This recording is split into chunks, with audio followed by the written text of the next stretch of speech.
first came to ESP, I had on the surface something that seemed to be like the perfect life or a pretty good life. Like superficially, materialistically, I was very successful. I had the job, I had the dog, I had the car, I had the boyfriend, I had the blah, blah, blah, blah, blah, blah, blah, blah, blah, the clothes, everything that I thought I needed in order to be okay.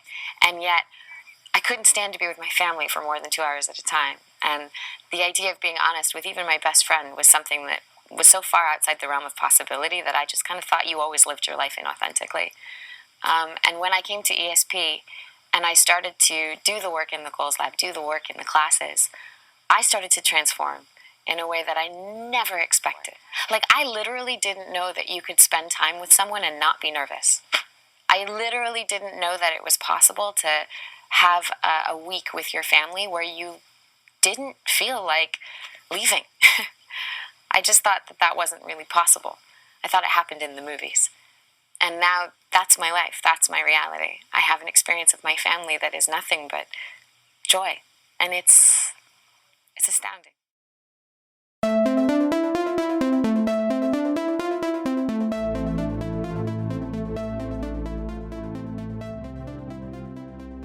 It was supposed to be a self-improvement, self-empowerment group to help those find answers to their questions, to find power and enlightenment. This was a self-described American multi-level marketing company that was called Nxivm, that was founded by Keith Raniere. However, it garnered national attention in 2017 when multiple outlets exposed it as a pyramid scheme and cult that forced its female recruits into sexual slavery and branding. In years since, Raniere and various members, including former Smallville actress Allison Mack, were arrested and then later indicted on federal charges, with the founder convicted of racketeering and sex trafficking. It was finally made known that this was a 21st century sex cult. Join Hollywood Paranormal as we take a deeper dive into the sex cults of Hollywood and how the Nxivm cult shook not only Hollywood, but the world. The paranormal aftermath. Allison Mack's co-star John Snyder of Smallville has a little ghost story of his own of a little haunted house in the Hollywood Hills. So join us as we learn how to escape the Nxivm sex cult.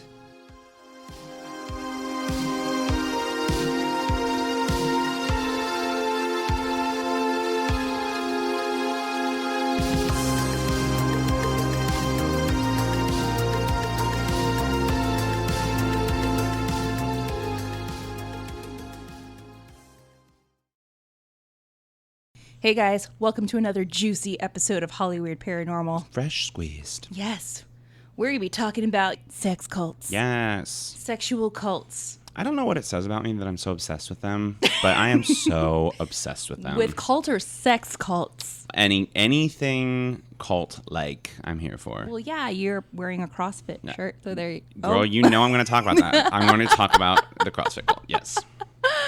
Well, guys, we just recovered from a very busy weekend we had. Yes.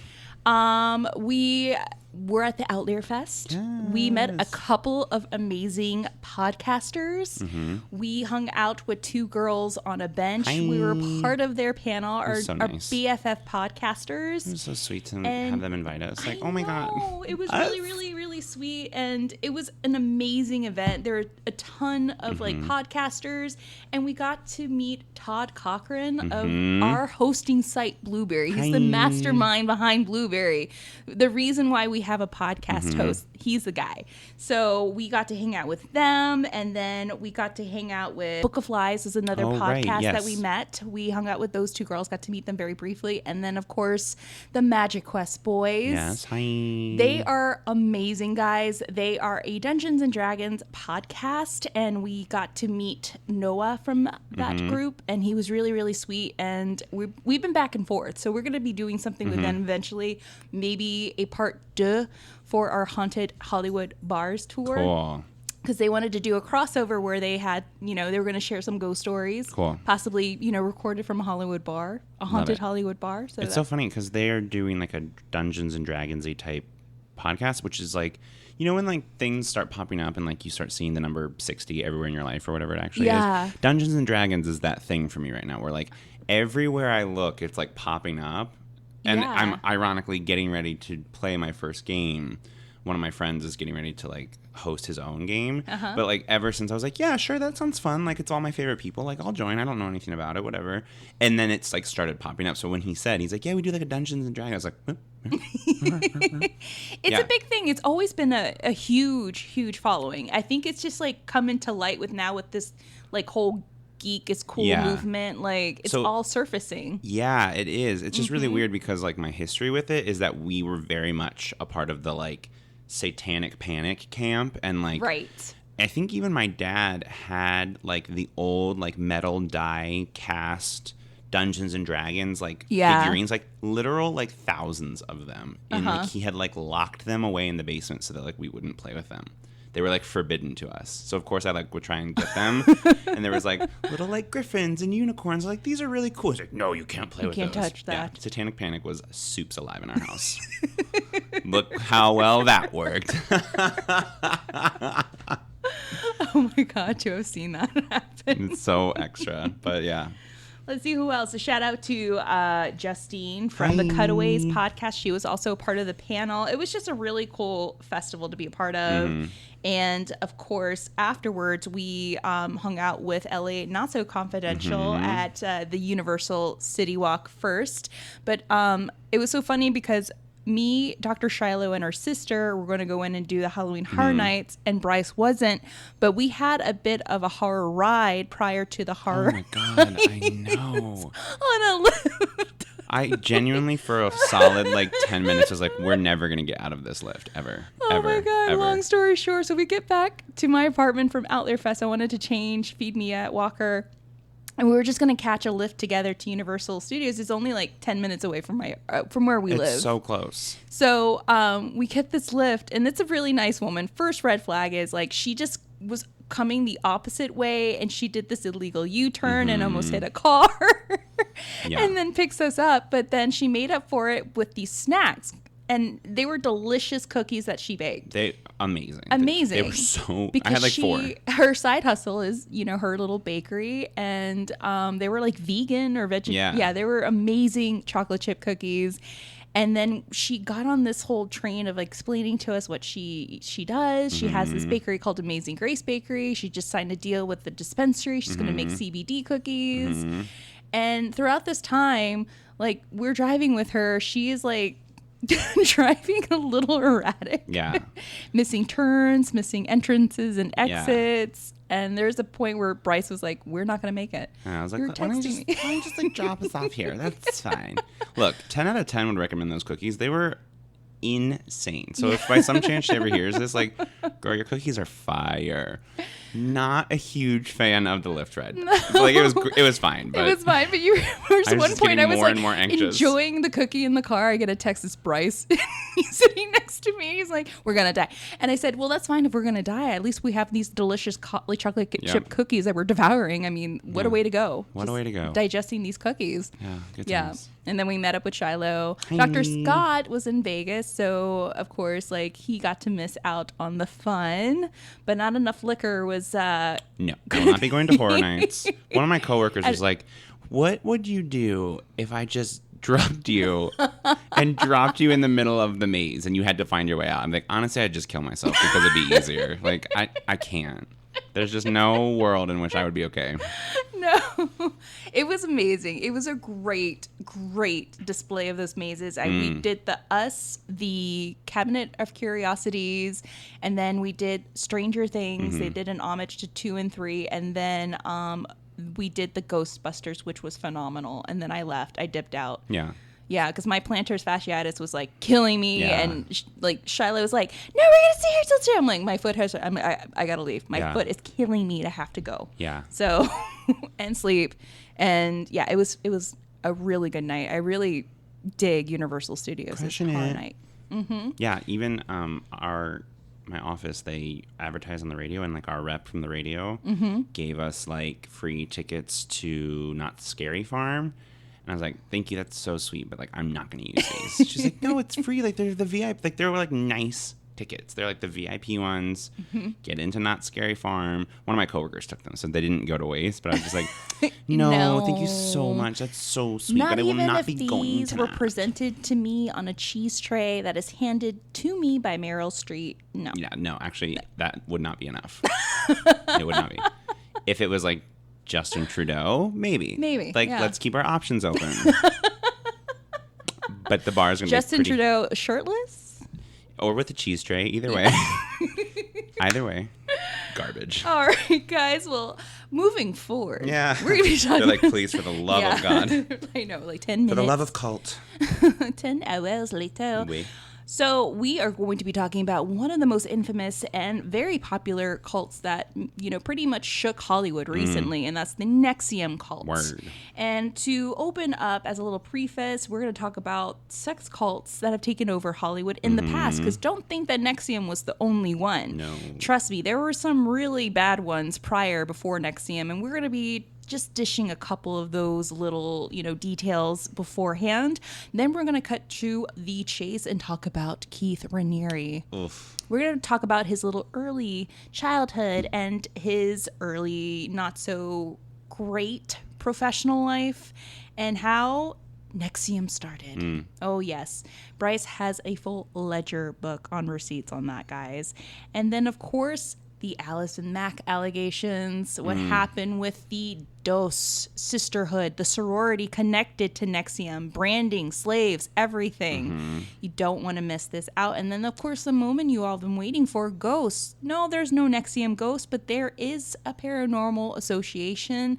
So one of the stars from Smallville, John Snyder, from the infamous show Dukes of Hazzard, has a ghost story of his own. So we're going to share that towards the end. Love it. So let's just jump into this whole world of sex cults. Now, if you guys remembered in season 2, episode 14 of The Buddhafield, we gave a really wonderful description of what a cult is and why cults were such a big thing, especially in the late 60s, early 70s, why California was the setting of cults, because California was a place of mysticism, wellness, and people wanted to gravitate towards that. Another great episode to listen to as well, just to get a good idea of cults in general, is our BFF podcast Friends, LA Not So Confidential. Season 1, they do a really great episode on cults. They're so smart. They are. They're really, really smart. They're really smart, and we are not. We're not, just sorry. Forewarning. We're really cute. We are. At least, yeah, we have great hair, is all I can say. All right, guys. So according to Natalie Min's article on E-Online, How Cults Take Hold in Hollywood, the Myth of Manson and Beyond. Now, sex cults are different to doomsday evil or other religious cults in one aspect, but the leader of a church generally sleeps with as many of his flock as possible. And a surprising number of sex cults have been founded in the U.S., maybe because of the freedom of religion enriched in the First Amendment, of course. And in 1968, it seems to have been a very popular thing to have gurus, to have free love. And this was the whole ethos of the time, free love. Almost all the leaders were male and none were classically attractive, Charles Manson, but all exercised a strong hold over their followers. So the first one we're going to go over is the famous one, so famous that they were even in a Woody Allen film, The Source. So the Source family were a rock and roll loving utopian community centered around continually evolving list of new age beliefs. It was led by Los Angeles food restaurant tycoon Jim Baker, better known as Father Yod, and Yod was a charismatic former Marine and Hollywood stuntman with a long white beard and a yearning for spiritual enlightenment. He enlisted 14 wives, and out of those 14 wives, he birthed 42 children. Well, they did. And the cult moved from LA to San Francisco and then to Hawaii between 1972 to 1977. The group was short-lived, dispersing in 77, 2 years after Yod died unexpectedly in a hang gliding accident. They were able to receive funds from a cafe called The Source off of the notorious Sunset Strip, which is now Cabo Cantina. Hilarious. The Source was so famous that it made an appearance in one of the, I can't remember the name of the film, but it was a Woody Allen film, and it's a scene where he goes into the Source and he orders a bowl of yeast. And then, of course, SNL back in the 70s did a skit over the Source that starred John Belushi. Belushi? I think it's John Belushi. Belushi was a part of that skit. It was really, really funny. I always get confused which one was an SNL and which one was a Blues Brother. Oh, wait, they both were? No, they were both. It was Aykroyd and Belushi. They were both in SNL. Right. They created that skit. And then my roommate's going to be so mad at me. I know. Way to go. Way to go. She loves SNL. And I know that it is a show. That is a big, big historical trivia. We are bad. Now, in Lafayette, California, the Purple People is a group that lives in purple houses and travels in purple limousines. The highly controversial community, officially called Lafayette Morehouse, formed in 1968 and has since been labeled a sex cult. The members of this cooperative community engage in experimental sexual, and I say this with finger quotes, research, and believe in a life of pleasure. The Lafayette Morehouse members teach sex practices and techniques, and the group even used to offer college degrees on the subject. Some claim residents of the hedonistic co-op are free to come and go as they please, and that the Lafayette Morehouse is a simple little community that encourages pleasurable living. Others say that the group uses intimidation tactics to keep members closed in behind their purple doors. The Free Love Commune faced public criticism back in '94 when authorities arrested founder Dr. Victor Barranco and his wife for possession of LSD. The arrest led credence to former allegations that the Morehouse founder coerced students into taking illegal drugs and having free love under these substances. Now, Lafayette Morehouse, which employs its own security guards to protect the property, reportedly has ties to the alleged pyramid scheme, of course, and cult One Taste, a San Francisco business that offers orgasmic meditation for women. Now, since 2001, One Taste has set up locations across the world, including London and Melbourne. Then we move to one of the worst sex cults. And at one point I had to shut my computer after reading the reports of what this SOB did who led this cult.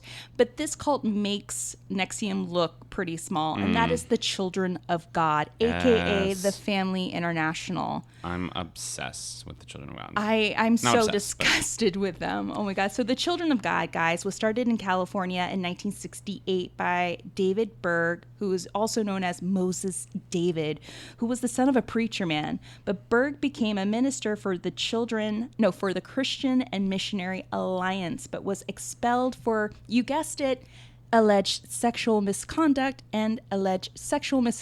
with underage men and women.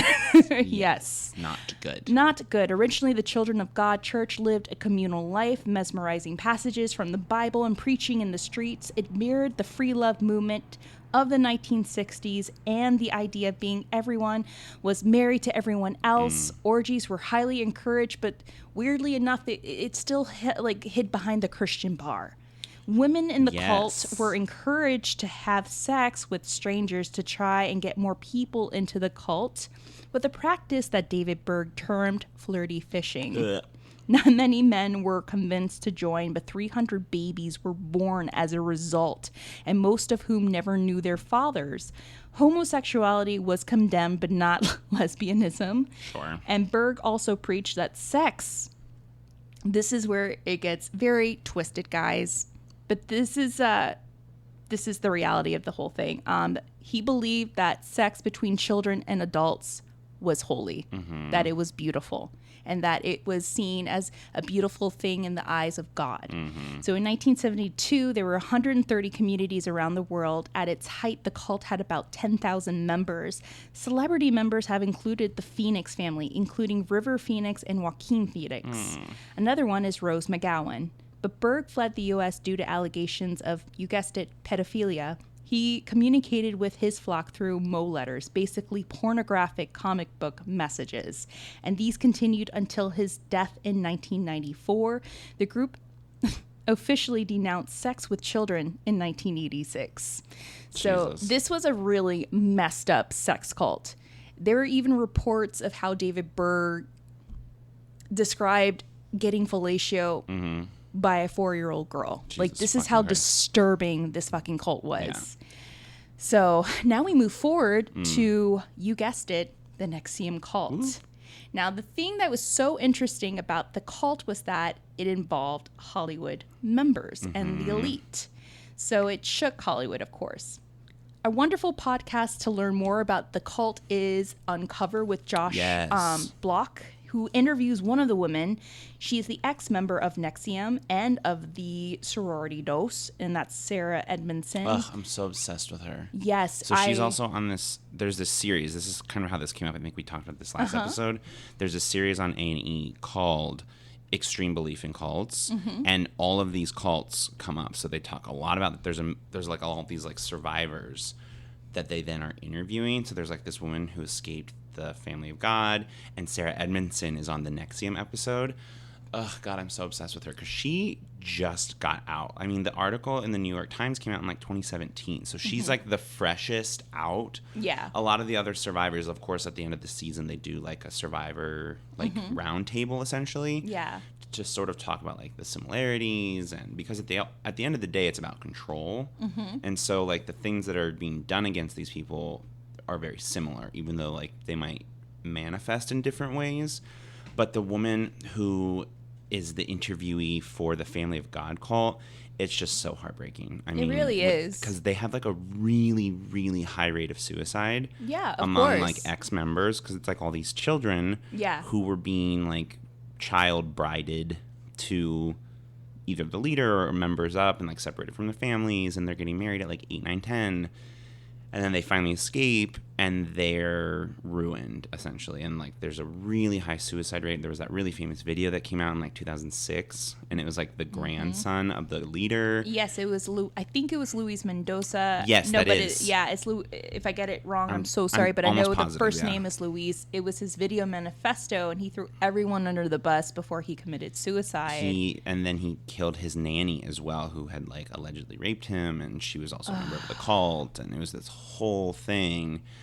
So, yeah, and then, like you're saying, this podcast is so good. I'm just so obsessed with Sarah Edmondson. All of these seasons are amazing, and the first season is Nxivm, because Josh Block went to school with Sarah Edmondson. Wow. The reporter of this series not only interviews her, but interviews all of the other ex-members, even some of Keith's, ex-girlfriends that, he had in the past. And they all had one thing in common, that they were all vulnerable under Keith's command, which is really, really sad. But this leads me to pretty much go over this quote that we mentioned in our cult episode. And it just gives it such a great tone for what we're going to talk about.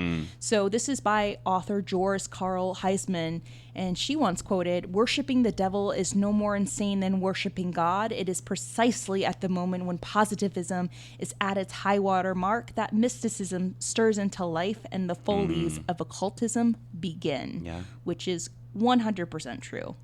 Now, in order to learn about Nxivm, we need to learn more about its founder and go all the way back to his childhood, where we can get a glimpse on where the cracks of the foundation started.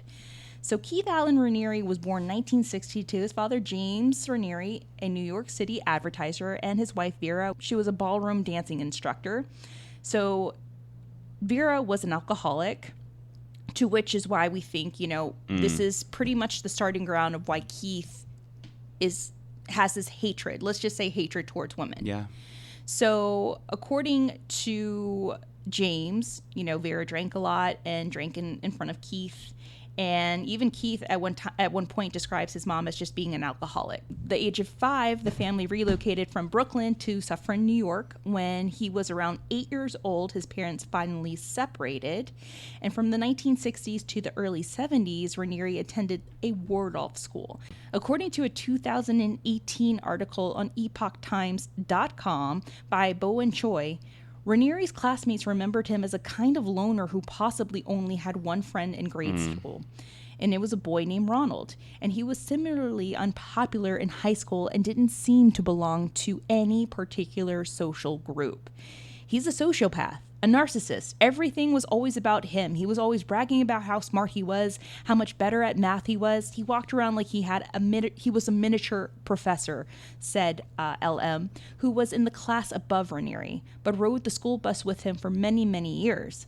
Mark Jackson, an Epoch Times writer who sat next to Ranieri during 5th grade and spent time with him outside of the school, said it was obvious that Ranieri's need to be special had reached new heights when Ranieri came back to visit their school for one day in grade 12. Now we fast forward to 1978. Ranieri's mother dies, and in 82, Ranieri graduates from, I think it's Rensselaer Polytechnic Institute with a 2.2 GPA. And during his time at RPI, Ranieri met Karen Unterreiner, and she would remain among his inner circle for the next 4 decades. Now, in his earlier adulthood, according to reporting by the Times Union in 1984, the 24-year-old Ranieri became, you guessed it, sexually involved with an underage girl, 15-year-old Gina Melita. Yeah. After the two met in a theater group, and according to Heidi Hutchinson, Ranieri was also sexually involved with her sister, Gina Hutchinson, who was also 16 years old. Gross. In 1984, when Gina was 16 of age, she later died from suicide. Now, Ranieri worked as a computer programmer for the State of Division of Parole, and in June of 1988, the Times Union profiled Ranieri, reporting on his membership in the Mega Society, which is a high IQ society open to people who have scored at the 1 in a million level on a test of general intelligence. Now, after having achieved a high score on founder Ronald K. Hoeflin's mega test, a 48-question unsupervised test which had been published in April of 1985. And although the mega test has been widely criticized as not having been properly validated, Ranieri's name was listed in a 1989 Australian edition of the Guinness Book of World Records. Now we fast forward to 89 to Keith's next downfall, and that is the consumer's byline. So Ranieri founded the multi-level marketing company Consumer's Byline, and within a year he ends up getting involved with this woman, Tony Natalie, and at this point Tony Natalie is involved with another man. She's married and she has a son, and both her and her husband are working as salespeople on Consumer's Byline. But somehow Ranieri comes between them. She ends up having an affair with Ranieri, leaves her husband, and then soon grabs her son and moves to Clifton Park to be near Ranieri. So shortly after her marriage ends, she ends up being with Ranieri for 8 whole years. Damn. In 1993, Ranieri's business Consumer's Byline shuts down after being investigated by 20 states that year. New York filed suit alleging the organization was, you guessed it guys, a pyramid scheme. Gasp. Shock. In 96, Ranieri signed a consent order permanently barring him from promoting, offering, or granting participation in a chain distribution scheme, and ordering him to pay close to $40,000 of fines. And in 1994, Ranieri created the National Health Network, a multi-level pyramid, a seller of vitamins. Now that business, surprise, fails in 1999. And in the mid-90s, Ranieri and partner Tony Natalie operated a health product store. In 1999, Ranieri meets Nancy Salzman. Oh, underline that name because you're going to be hearing that a lot. A former psychiatric nurse. Ranieri and Salzman, they pretty much funded the Executive Success Program, or ESP, which is a personal development company offering a range of techniques aimed at self-improvement. A few years later, the program was rebranded under the name Nxivm, Nxivm. Now, Ranieri adopted the title Vanguard from a favorite arcade game in which the destruction of one's enemies increased one's power. Much of Nxivm was influenced by the teachings of Ayn Rand, one of Keith's favorite authors. But eventually, Keith and Natalie end up breaking up, and soon allegations of that breakup come forward as Natalie describes that he was becoming a little too abusive. Now, what is Nxivm? And Bryce, you have the receipts on this one. So technically, Nxivm is branded, like you said, as an executive success program. And what that means, and I think one of the reasons that this company worked as opposed to his other multi-level marketing companies, is that it was sort of this like business seminar. It was sort of how it was branded. Yeah.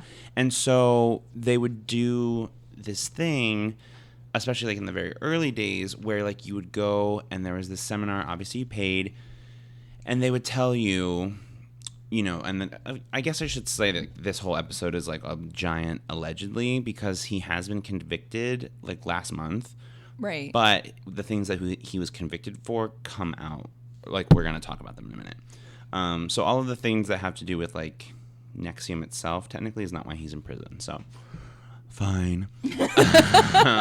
Allegedly, yes. But you know, there. According to Sarah Edmondson, and I trust her, so I'm gonna kind of take her side while trying to present it non-biasedly, because she was so involved in the cult. Oh yeah, and heavily so involved. I think we can kind of trust what she says was happening because she was so involved. But all that to say, essentially there would be like a weekend retreat that you would then like go to at like a hotel, and they would have these seminars, and they would essentially get you to pay, and then you would finish the seminar, and they'd be like, and now, like, if you want to continue, it's like this amount of money. So that's sort of like the very loose structure of this executive program, and that you're like releasing your potential through these ways. And like the first level is that like when you start feeling uncomfortable during this weekend, right, fight that urge. Step one of red flags. But that was sort of the whole thing. Is like, you're going to be here for this weekend. There are these very long sessions. We have like a very short lunch break. You're going all day.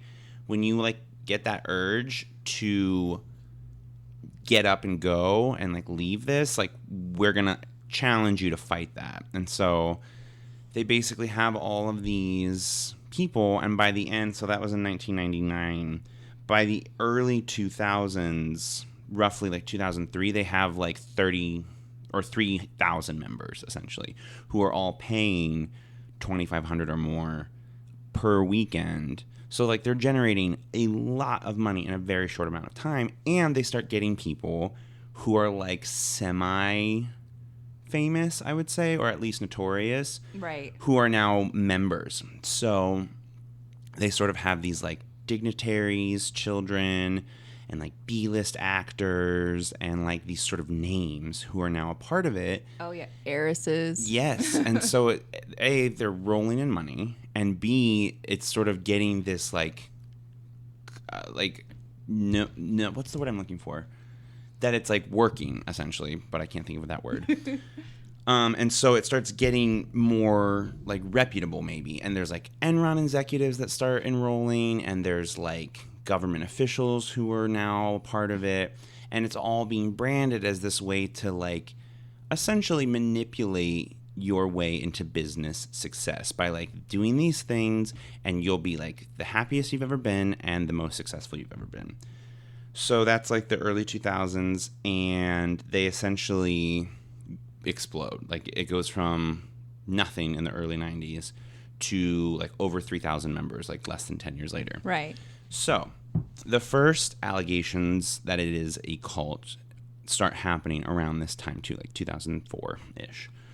2003, 2004. And they basically forced all of their members to sign NDAs, second red flag. And people start like, reporters essentially start investigating, and they start suing anyone who like starts to investigate the business, quote, right, quote, quote, quote. And they sue a reporter. Sorry, I have his name somewhere. He's a cult investigator, and his name is Rick Allen Ross, and he posts sections of their manual on his website, and so they sue him for libel, essentially. Oh, wow. And so that's like the first real like peek behind the curtain, because there's actual like copy of the text now. And this is again in 2003, 2004. And so that's the first like major allegation that this is not a business seminar for executives, that it's actually a cult. And like you can see that based on like the text, and that like, these people are in a cult. And based on that initial posting, people's like family members also start alleging like, we haven't been able to like contact our children, like they're like taking lines of credit out to like help pay for like these seminars. Like it starts like the family now starts to get involved and be like, yeah, our kids are like in a cult, essentially. As you do. So then late in 2003, there are 2 articles that then come out. One in Forbes magazine, and then a series of articles in Vanity Fair. Oh, yeah, the expose. Yes, which are like huge at the time. And again, like they sue them immediately, as you do. And the way that they kind of get around it is that a lot of the members alleged that they thought that the Forbes article was like a positive, like free promo kind of thing, that they were like doing a piece about the success of Nxivm. So they ended up talking to them kind of like carte blanche and giving away like kind of these red flag secrets. Yeah. And then when the article actually comes out, they're like pissed because it's like they said it painted them in a bad light. Right. And that they twisted their words. And then again, they sued them for libel. And they basically, they like gave all these secrets up about Raniere and Salzman, and that they felt like tricked by Forbes, essentially. Which, like, I just think you have to be smarter than that, but whatever, right. Fine. They're investigators. Like, what are you going to do? So now, sorry, where's the name? Sarah Brofman, who's like the number 3 in command, she is like in this article predominantly, and they do another article in Forbes in 2006 specifically about the Brofmans and their involvement in Nxivm. And so they are the ones that like they have the financial records, and they've taken out like all these lines of credit, and they've given like almost, I think, like $2 or $3 million. Oh, it was more. Like it was way more, which is insane to me. Like, who has that kind of money? But like rich people, of course. Rich people problems. Yeah. And so they do like an expose on them, and their father comes out and he's like, yeah, my daughters are definitely in a cult. And so it's like this very wealthy family now embroiled in this. And again, it's like it's like the second hit, I would say, for Nxivm, but they're still growing at like this really incredible rate, in part because they just have so much money. So like it doesn't really matter for them. Fast forward, there is a final Forbes article in the 2010, and it basically goes back to now the like problems that the Brofmans are having, and they have like a series of failed real estate deals, and they have a series of like failed like satellite Nxivms, and it's sort of starting to show like the unraveling that's happening. And so that's sort of like the first wave of Nxivm allegations are these like very exposaic articles that they then, of course, like countersue, but nothing really happens. That's the thing that's so crazy, is like up through 2010. That's what I noticed too. There were all these articles, all these investigations, and it just like wasn't like nothing was budging. Yeah, and I wonder part of that is like, as a society, we kind of did that back then. Oh yeah. Like I was really going to try and avoid it, but here we go. Buckle up. Feminist rant incoming. There's this one interview, and Courtney Love is on this like red carpet interview. And because she's kind of crazy, and because she's like a wild girl, and because like people blame her for so many things that whatever. Like, right. I get it. She has a lot of stigma around her. There's this interview, and they ask her, and there's a point to this story, I swear. They ask her, what's like advice that you would give to young people trying to make it in Hollywood? And she stares the camera dead in the eye, and she says, don't go into a hotel room with Harvey Weinstein. And this is in like 2004. That is true. I remember that. And the interviewer just kind of laughs it off. Oh, Courtney. Okay. Yeah, and because Cut to she's commercial. kind of crazy. Yeah. Because she's like a party child. Because she probably wasn't that sober. Right. We just like brush it off. And the reason I even bring that up, A, because fuck Harvey Weinstein. But B, because in general, I think we are a little bit more prone to believe victims now because we sort of see the scope of like, oh shit, it literally is everybody. It really is, these very few people are taking advantage of everyone and then tricking them into silence. And so these articles that were coming out in like the mid 2000s especially, it wasn't that long ago, but in a lot of ways it really was. And so I think that's part of it, is that like, yeah, these really damning articles came out, but like nothing happened because it's just easy to be like, well, if they're dumb enough to like join a cult, then like they get what they deserve. And now I think as a society, we're a little bit better, not really, but getting better, hopefully, at being like, oh shit, they were manipulated. They are victims. Like, we need to like believe them. When I first listened to the first couple of episodes of Uncover, I was like, what the fuck, Sarah? Come on. I was like, what was wrong with you? But then learning more about Keith, it's just that Keith, he's not a cult leader. He's a salesman. That's what I was just thinking. Oh God, totally. He is one of the best salesmen in the world. Yeah. In the world. Because get this, guys. This guy can honestly sell an open packet of ketchup to a woman in a white dress, white shoes, and white gloves. But at the same time, he can sell an empty water bottle to a man dying of thirst. This is how great this guy was. And to all these women, he was selling this beautiful wrapped piece of candy with all of his bullshit and narcissism inside, wrapped in a philosophical wrapper. Yeah. And I think part of what he did that was very clever was that he got women to recruit other women. And I think that's so disarming. So let's talk about the mid-2000s, since we brought it up. Yes, let's talk about that. This is, I guess, sort of like the second wave of Nxivm, essentially. And when it really starts to get really hypersexual and really fucked up, honestly. So, like, in the first wave, there were for sure elements that are big red flags, but I think mostly it's just that people are getting swindled out of their money. Unfortunately, like, I'm not trying to diminish that at all, but here we are. And so in the mid 2000s, Salzman and her daughter, they go to British Columbia, to Vancouver, and essentially start the West Coast campus of Nxivm. And as such, they start recruiting bigger Hollywood names, as we talked about at the beginning of the episode. Most notably, Allison Mack, who at the time was on Smallville and a bunch of other things. Right.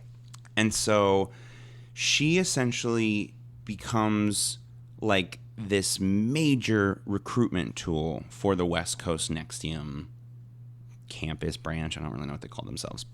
Fort, I guess.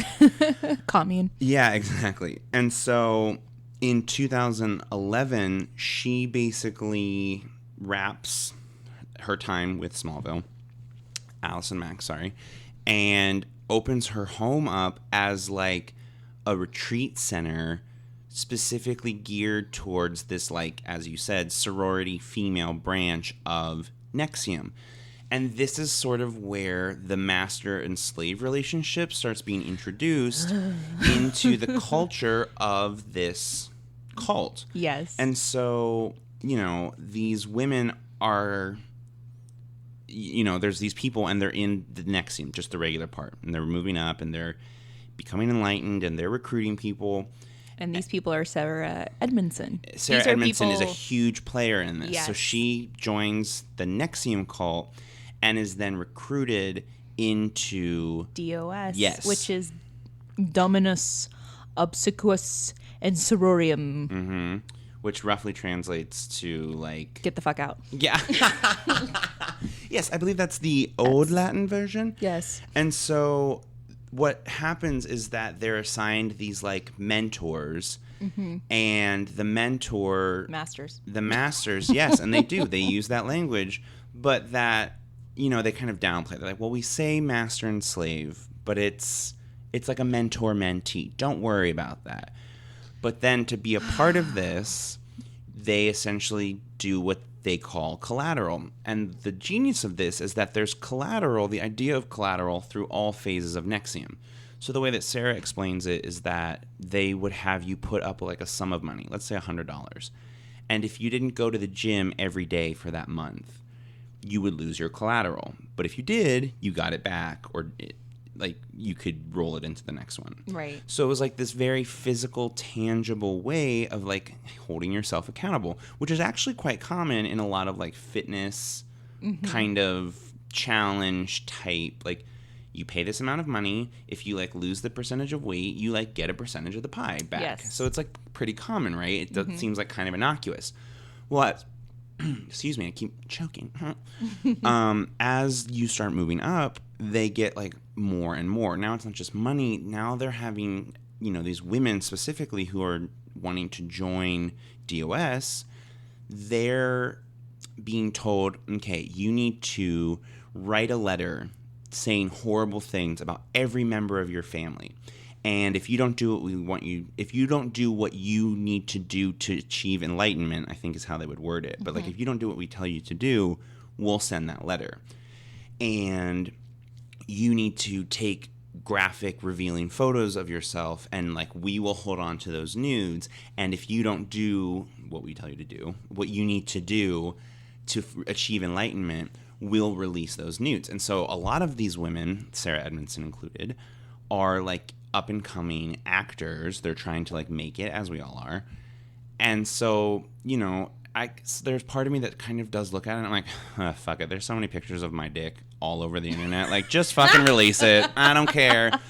But at the same time, again, if you think about where we were in 2011, think about how much shit Jennifer Lawrence got when her nudes were leaked.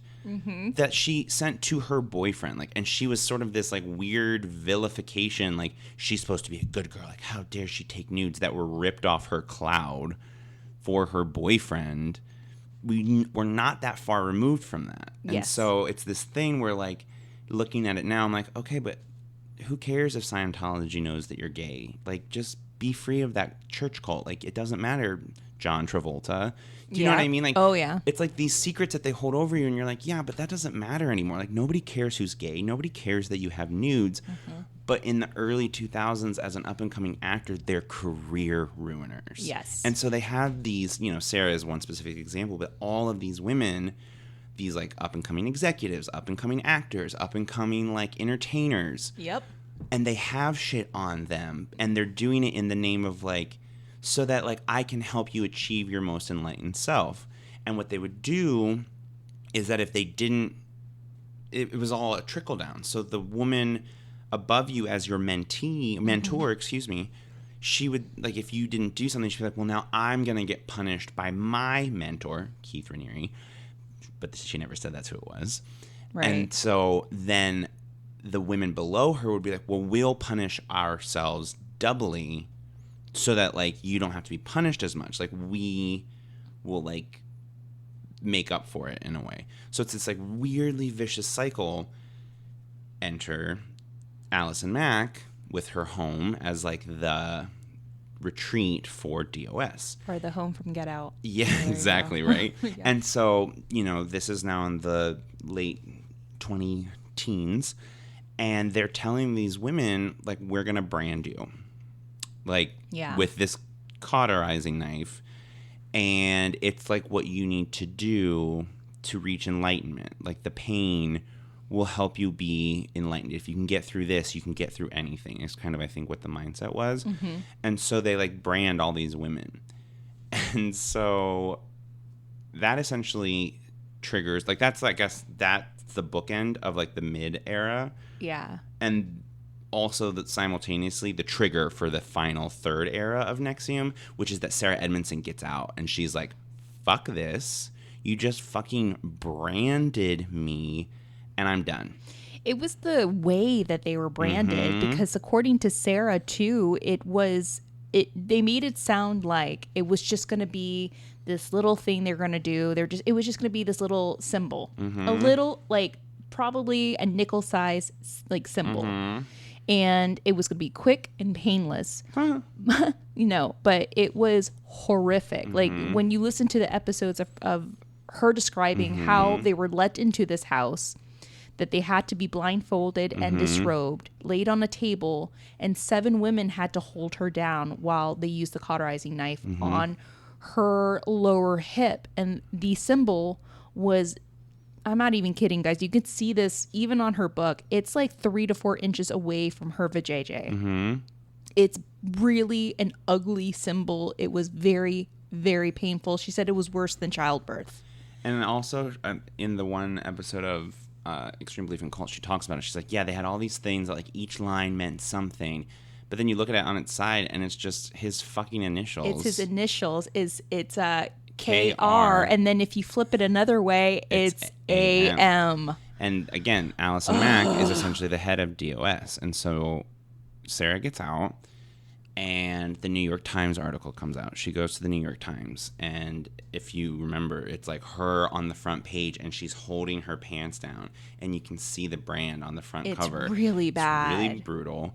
And then it's like this thing, and because of her coming out, hundreds of people leave Nxivm. Essentially, I think it just took that one person being like, this is not okay. Like, we keep being told that, like, we're going to do these things and it's going to make us better people, but they're branding us. I know. Like, it's not normal.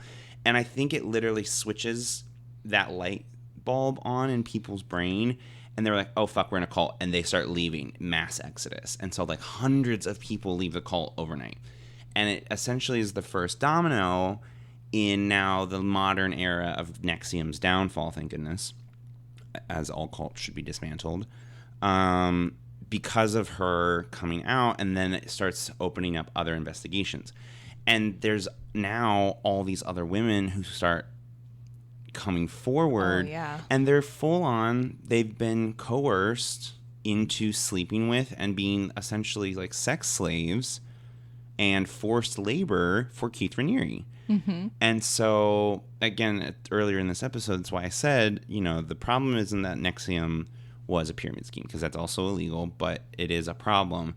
The problem is that he actually then is charged with sex trafficking and forced labor and all of these allegations.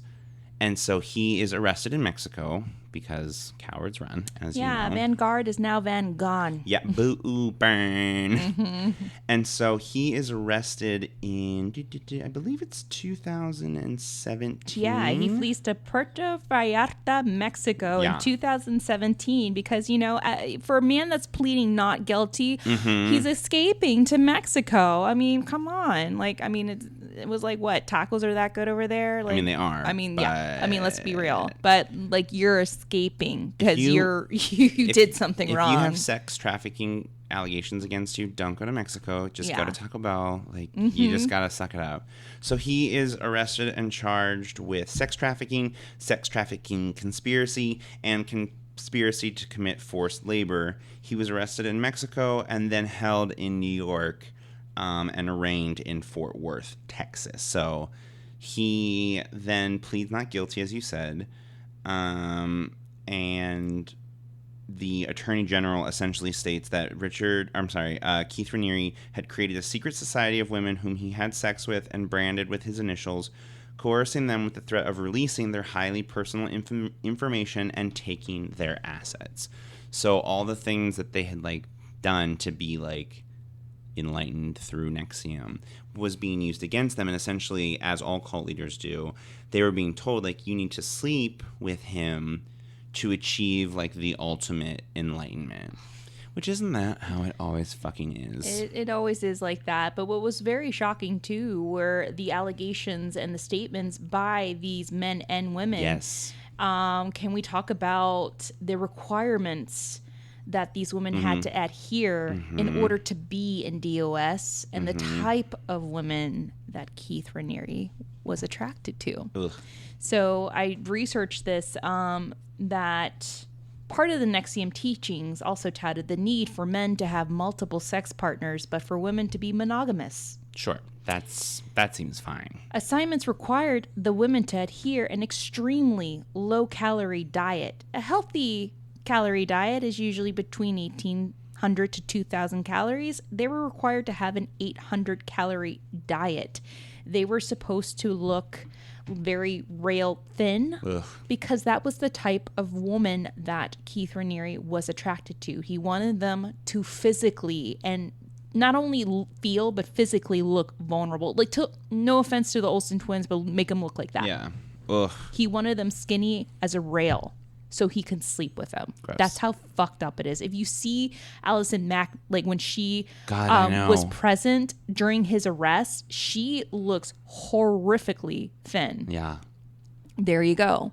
Another thing, too, that came forward was that whole branding was Allison Mack's idea. Mm-hmm. So she was also arrested. Oh, of course, she needs to. And so, like, that's the whole thing, too, is that, like, we talked about Rocking Hollywood, is, like, now here's this woman who's, like, being accused of being, like, essentially the number 2 in a cult. Mm-hmm. Like, Hollywood starlets don't join cults. Do you know what I mean? It's that whole thing. Oh, yeah. But she's a co-defendant of the DOS lawsuit because it was at her home and she was recruiting women and she was a major recruitment tool. She was holding them down when they were being branded. It's like, God, can we have gotten a tramp stamp instead? Like, girl, this was I know.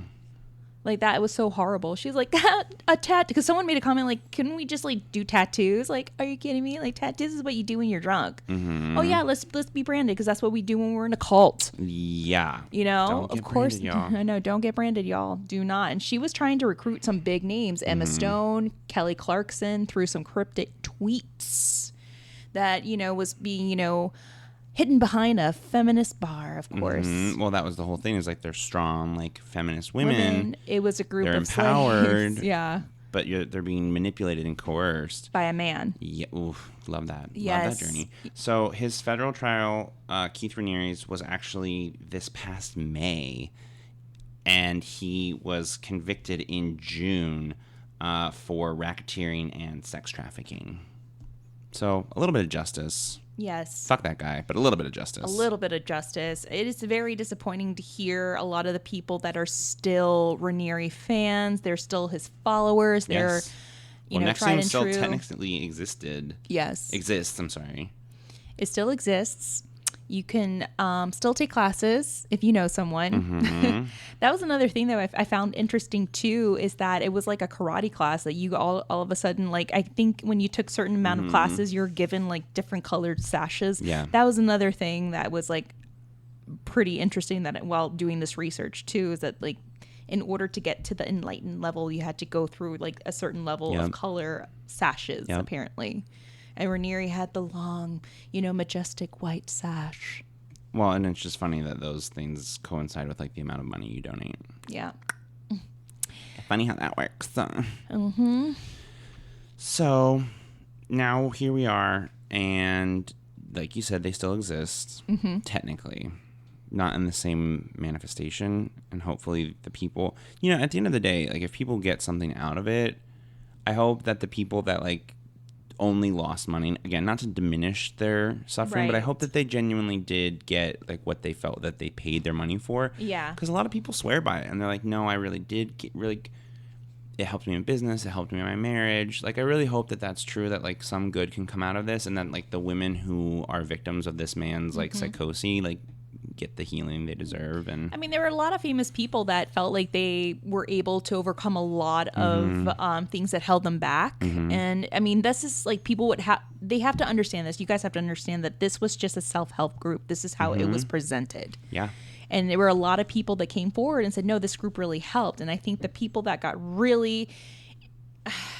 involved in the crevices of this group got sucked in deeper and deeper into that dark hole, and they couldn't get out. You know, they were brainwashed. And Sarah Edmondson even says this. She's like, I was absolutely 100% brainwashed. And it's so funny because and this is very, very common in the, what's the yoga sex cult that was here in LA? Buddhafield. Thank you. My brain just went full on blank. I too was brainwashed. But it's funny because in a lot of these cults, there's things that echo each other. Yeah. Because, like I said earlier, it ultimately is just about control and the way that one person can exert the control over their followers. Mm-hmm. And so those things might manifest in different ways, but the root cause is the same. So there are echoes of each other. And it's really funny because a lot of the members of the Budefeld, when they talk about it, they would say, like, well, we used to joke, like, yeah, but if we're in a cult, at least we're in a good cult. And Sarah Edmondson said the same thing. No, you're right. And so she's like talking about it, and she's like, we used to joke, and we would say, like, There's yeah, no but such if thing we as a good cult. are in a cult, at least it's a good cult. At least it's helping us, like, be successful. And, like, we're not having to do anything that we wouldn't want to do anyway until you are. Yes. And that's one of the things. So, again, I know I keep talking about it, but on this episode of Extreme Beliefs in Cults, they have like a round table discussion, and this one woman from, I forget which cult she was in. The Family, maybe? The Source? I might have to look it up. I'm sorry. But she talks about it, and she's like, nobody thinks they're in a cult until they are. Mm-hmm. And there's unfortunately nothing you can do to protect yourself because you think it won't happen to you. And that the best thing you can do is to, like, listen to the red flags in your heart when they start arising. But that's the thing, is that, like, cults are really good. Cult leaders are good at what they do. Yeah, because they're narcissistic. And, they just are charismatic at the same time. It's like getting involved in a very, very bad and toxic relationship. Mm-hmm. So... with a man that likes to read Ayn Rand. Yeah. Saying, maybe just a chapter of Tammy's life. Just yeah. Yeah. Dating a narcissist. It's a real bitch. It really is. I dated a guy in grad school who I knew in middle school, and he found me on Facebook. We started talking, and he was big in the beauty community because him and his family, I'm not going to say where and what kind of company, but this is a huge beauty company, and they created something that, like, blew up in the beauty community, and they're, like, millionaires, right? And while dating him, I really didn't understand what it was like dating a narcissist until I dated him. And the one thing, red flag of dating a narcissist, is when they keep on bringing up fucking The Atlas Shrugged by Ayn Rand. Oof. It's like, you got to read this. I've read it. Yes, John Galt wannabe. Yes, I've read it. I've read it. They love that book. They love that book. But the one thing that Ayn Rand couldn't overcome and cannot debate is depression. That was something that even her biggest idol, John Galt, her character, you know, she couldn't explain how he would have, like, overcome that. So there are a lot of things too that can bring down, you know, especially a leader like Keith Raniere. Well, ultimately, I think with a lot of cult leaders, it's their own hubris too. They just think that they're invincible and untouchable. But in the end of the day, they think with the wrong head. I'm not talking about the one on their shoulders. Yeah. I mean, sex cult. Gotta love a sex cult. I know.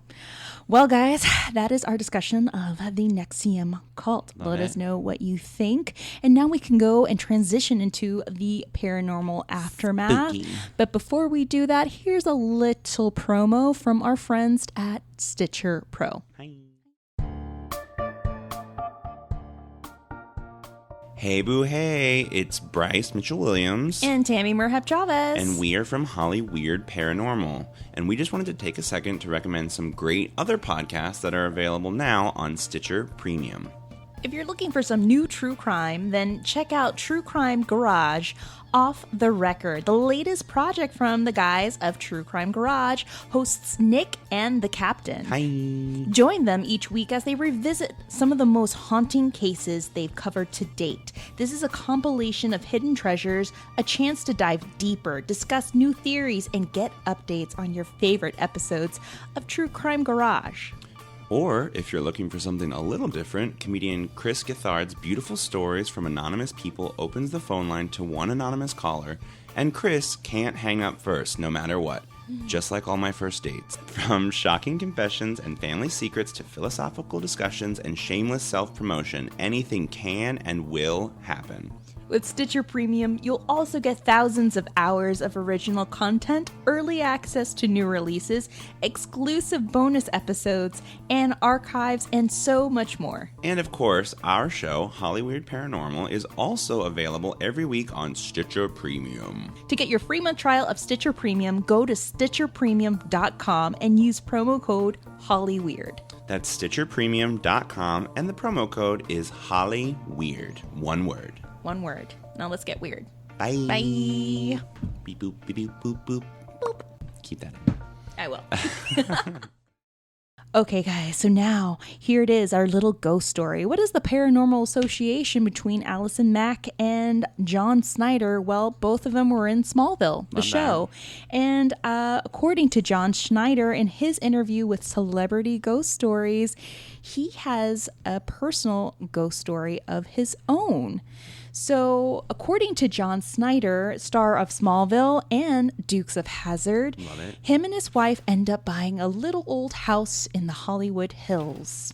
And they did some renovations, so you know where this is leading to, right? So him and his wife make some renovations because it's a house that was built in the 30s and 40s, already has history. And the first night that they were sleeping in this house, they were awoken by what sounded like shuffling, like someone was trying to look for something in a set of drawers.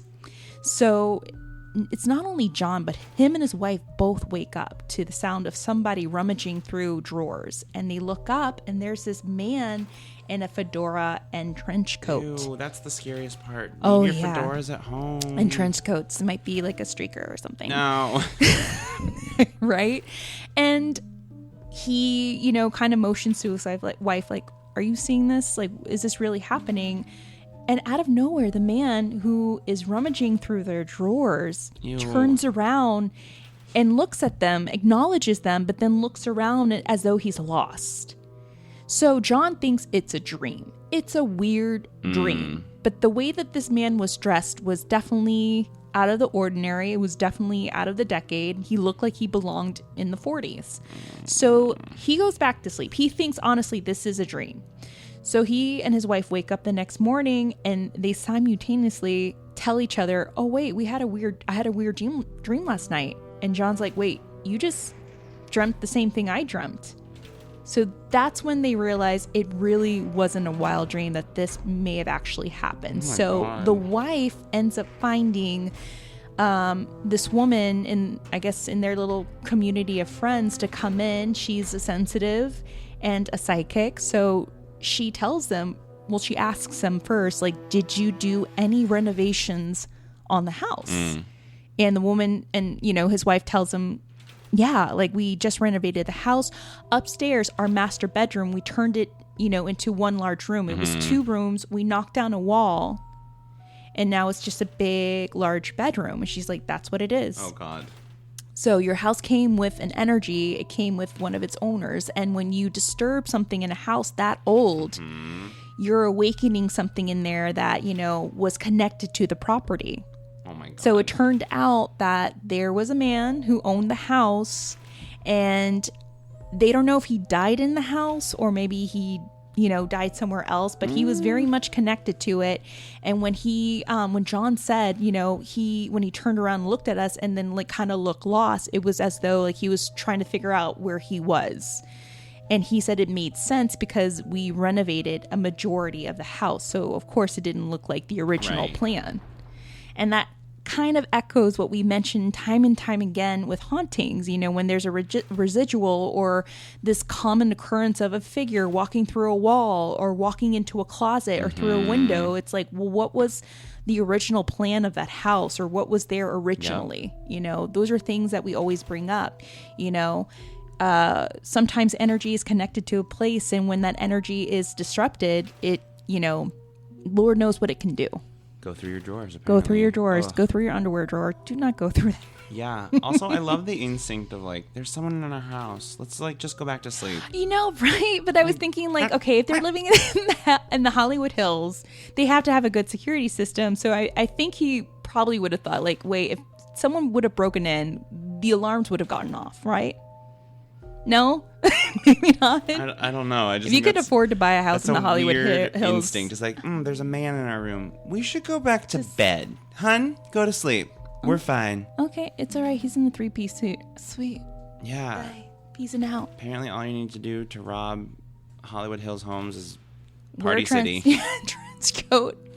Look like a Blues Brother. Yeah, that's all you need. That's the dream. That is really creepy. Isn't it? But I was trying to find like some sort of paranormal association, and then I remembered like, wait, I remember watching this episode with Snyder, and then I went back to it, and I'm like, yes, I forgot that he was in Smallville. Yeah, so he is he was on that show, and he was in Smallville alongside Allison Mack. Interesting. Part of me though, I meant to bring this up earlier, but I wonder if down the road more paranormal type things will come out, because it's still such a fresh cult. It's still so new. I mean, these women were just getting out 2 or less years ago, but in the one episode on extreme beliefs and cults, they talk about one of the things that Keith Raniere would do is called the fear experiments. Oh, and that's right. They would show these mostly women, but these new younger members, this video of the Mexican drug cartel beheading a group of women from like the early 2000s, and they would like do it, quote, in the name of science, and they would show it to them over and over and over again. And the reason I bring that up, A, just to show how deranged this whole thing was, but B, that energy, that like unleashing of people's fear will have effect. You know what I mean? There will be ripples of that. Yeah. I think we might be a little close to the epicenter to really know what that trauma will look like. But I wouldn't be surprised if down the road people start saying like this kind of thing is like starting to show a pattern, because all of these people were releasing so much fear. Oh, and yeah. like I wouldn't be psychological surprised. Trauma. Yeah. You know, maybe it could create what we've mentioned in the past, like a tulpa. Yeah. Oh, and yeah. I had a really good discussion with this amazing, beautiful individual that we're going to have on our podcast soon. But I met him at the Delhi Marcus shop, and that's Zachariah the Witch. Hi. And we met at this shop, and we had this amazing discussion. He was like telling me, well, we were talking about the Jane's house. And now that's going to be a new thing, thanks to us. But he did something by the Jane's house. He said, yeah, I don't think places are haunted. I believe people are haunted because they carry a lot of energy with them. Makes sense. You know, I've gone to places where it wasn't originally haunted, but the people that visit these places constantly leave something behind. Yeah. And I just mentioned, you think like a tulpa? He's like, oh, absolutely. Like, oh, let's talk about tulpas. Crazy. Yeah, it's just like a manifestation of people's energies, like can, you know, pretty much conjure up something otherworldly. Yeah. 100%. Maybe one day, you know, someone moves into Allison Mack's house and there's something weird there. They're going to go into that area where they did the branding and they're going to say something like, oh, it's a weird vibe in there. It's very weird. It's there has to be residual energy. I just feel so uncomfortable. And that's, you never know. You never know. Yeah. I think I don't think there's been enough time for us to really understand or have heard if those things are happening. But I would not be surprised, like in 10 years, if some of that stuff starts coming out. Oh, yeah. Yeah. Wouldn't be surprised at all either. I mean, you heard it here first. Breaking news. Well, look at, you know, even by David Omen's house. Totally. When you go up that drive, you know, people feel a sense of being watched and they feel a sense of dread. But I don't know if that's too contributing to the fact of what they already know occurred in that property. And what they're bringing to it. And what they're bringing to it. That's another thing. But also, that's another thing, too, that Benedict Canyon can be another entity itself, because after doing another investigation with Craig Owens at the David Omen house, Craig brought up a really good point. He's like, I don't think it might be just David's house. I think it's just all of Benedict Canyon. Yeah. And it's true, because there's been a lot of accounts of psychics and sensitives that when they first set foot in Benedict Canyon, they get a wave of emotion and sensations. But that canyon speaks beyond words. Like there's something there. Yeah. Well, it makes sense, because in the basement room with the exposed dirt, like, oh yeah, you're really communing with the earth as much as anything else. And a wine rack. Just saying. Well, guys, that is our episode of Nxivm. Yes. We escaped it. We did. Look, as someone who's probably in a cult right now, let me just tell you, don't be in a cult. I really do think that, like, if it came out that CrossFit was a cult, I would not be that surprised. It checks all the boxes. I just happen to be, like, a low-level member, right? Like, in the pyramid of it. But, like, there's a leader. His name's Greg Glassman. There's a number 2. His name is Dave Castro. And there are people who are in the inner sanctum. They're the CrossFit athletes who compete every year, and they're, like, the elite.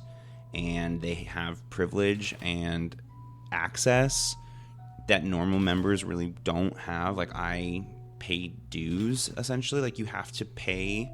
Mm-hmm. Like, I pay a membership, of course, but, like, the gym itself pays. You can't just open a gym and say it's a CrossFit gym. You pay CrossFit HQ. Wow. So, like, the structure is there. There's a lingo. I'm literally wearing a shirt, like you always said. wear this shirt when we record, Bryce. This one? Is there a reason? Oh, yeah. My one tear of blood comes down my eye. No, I don't know what you're talking about. Yeah, and it's like... I mean, it's a really good cult. Yeah. Right, but it is. And, like, people say, like, yeah, but if it's a cult, at least it's like a cult of fitness. It's a good one. But, like, you know, there are certain red flags. I have, like, not to drag this episode out, but there's, like, one time last year where there was, like, this specific workout that was really infuriating for, like, a lot of people who are scaled athletes. Mm-hmm. Sorry, this is very boring. And I, like, commented on the CrossFit page before they, like, deleted all of their social media, which was, like, a thing that happened this past year. Again, like, these super erratic behaviors. And someone said, you should be careful, like, commenting on my comment and being like, you should be careful or he'll ban you. And I was like, you're telling me I can't question this leader? That's a fucking red flag. If you can't question the leader, that's a cult. You know what I mean? Done. Yeah. So I'm for showing a cult. It's fine. I'm fine. People would be like, call your dad. Yeah. My favorite murder. Call your dad. So don't be in a cult, kids.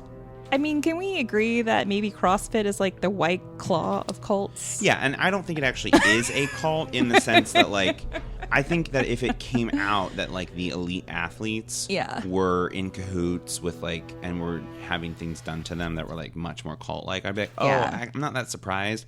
Do I think that's actually happening? No. Do I think that CrossFit fits all the boxes of a cult? Yes, I do think that. You change your diet, you change your schedule, you change your vernacular, you change your clothing, you change your friend group.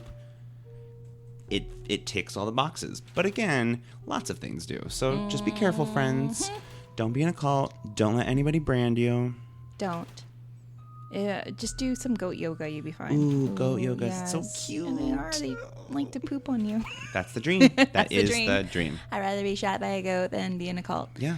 Literally. All right, guys. So before we leave, we have some shout outs. Shout outs to Book of Lies. Hi. Shout out to Two Girls on a Bench, LA Not So Confidential, and the Magic Quest Boys of the D&D world. And of course, a shout out to our friends at the Cutaway Podcast, Ashley and Justine, Lady Pod Squad. Obsessed, of course, guys. And here's a shout out to a new little organization, a little like group that is actually starting tours in downtown Los Angeles. Not a cult, don't worry. But one of our listeners, Christina, started a little walking haunted tour of haunted bars in downtown Los Angeles. She was inspired by our haunted bar episode, and she has a group called Booze and Booze. So follow them on Instagram, guys. So she helps coordinate these walking bar tours through these haunted locations. So cool. And you get to indulge in some alcohol, you get to indulge in some ghost stories, and you get to walk home with a little like Selenite to protect you from all these little ghosties that might follow you home. I'm gonna need some more Selenite. Like, I already gave you the maximum. I'm gonna need some more. I'm gonna need some more. Thank you. A backpack full of Selenite. Second, guys, October 5th, if you live in and around the San Fernando area, then there is a huge little screening, the 60th anniversary screening of Plan 9 from Outer Space. Ooh. Yes, one night only, Saturday, October 5th, starting at 7 p.m. Tickets are $13. It's going to be screened at the San Fernando Pioneer Memorial Cemetery.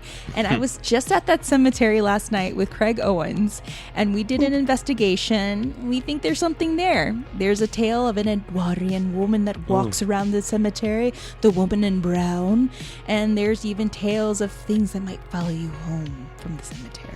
Ooh.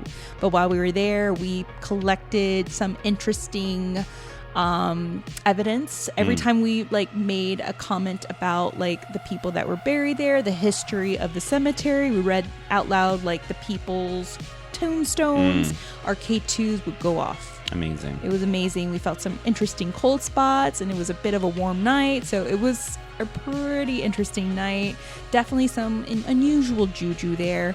So go and check out Plan 9 from Outer Space on October the 5th. It's hosted by Hollywood Nxivm, Valley Haunts, Discount Cemetery, and San Fernando Valley Historical Society, guys.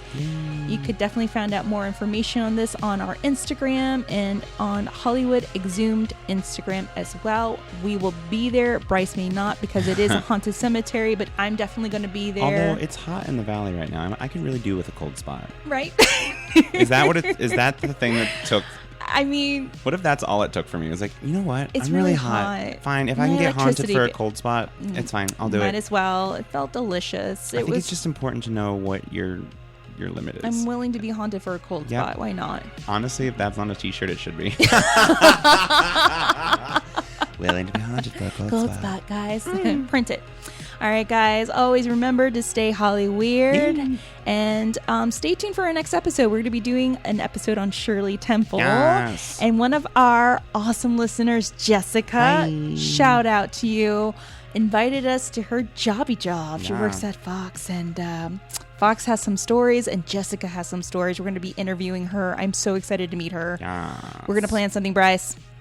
Cold spot. I told her to get a cheese tray with cheese cubes just to lay them in a trail into her workplace. That's really smart. Yeah. That's how you do it. And then like the grand prize would be a Frappuccino for you, right? Ooh, so much dairy.